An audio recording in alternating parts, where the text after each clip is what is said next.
যাত্রী নিয়ে আকাশে উড়াল দিয়েছে বিমানটি তখন 1000 ফুট উপরে। কেবিনে শান্তি এবং নিয়মের পরিবেশে যাত্রীরা নিঃশব্দে বসে আছেন। কেউ পত্রিকা পড়ছেন, কেউ বা জানালার বাইরে আকাশের পরিস্থিতি উপভোগ করছেন, কেউ আবার চোখটা বন্ধ করে নিঃশ্বাস নিচ্ছেন। মনে হয় পৃথিবী হয়তো একটু থেমে গেছে, কিন্তু হঠাৎ সে নিস্তব্ধতায় যেন এক বিস্ফোরণ।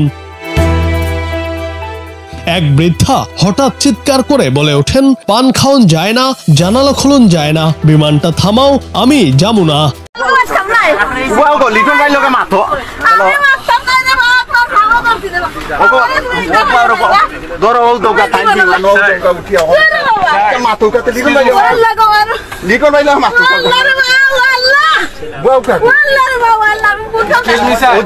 হঠাৎ এমন ঘটনায় কেবিন ক্রুরা একটু বিব্রত হয়ে যান। যাত্রীরা চোখ বড় করে তাকিয়ে আছেন, কারণ মাঝ আকাশে বিমান থামানো এটা তো অসম্ভব। কিন্তু বৃদ্ধার কাছে কোনো যুক্তি কাজে আসে না। তার কাছে কেবিনটা যেন এক ধরনের ছোট কারাগার। এক স্থানে দীর্ঘক্ষণ বসা, বাতাস বন্ধ, আর সবচেয়ে বড় কথা, প্রিয় পান খাওয়া যায় না।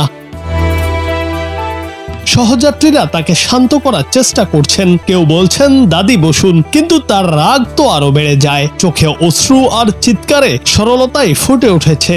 একজন সহযাত্রী পান নিয়ে শান্ত করার চেষ্টা করলে বৃদ্ধার চোখে যেন ক্ষুধার্ত হাসির এক ঝলক দেখা যায়।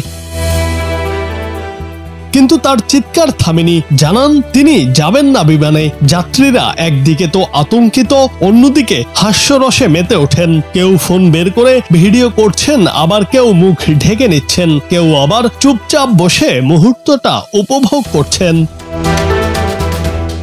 এই ছোট্ট ঘটনার ভেতর দিয়ে যেন ভেসে ওঠে এক বাস্তবতা। বয়স হলে মানুষ যেন আবারও হয়ে যায় শিশু। ছোট ঘটনাতেই অস্থির, আবেগপ্রবণ হয়ে ভেঙে পড়ে সহজেই। তাদের ক্ষুদ্রতম চাহিদাও তখন হয়ে ওঠে জীবনের বড় আকাঙ্ক্ষা।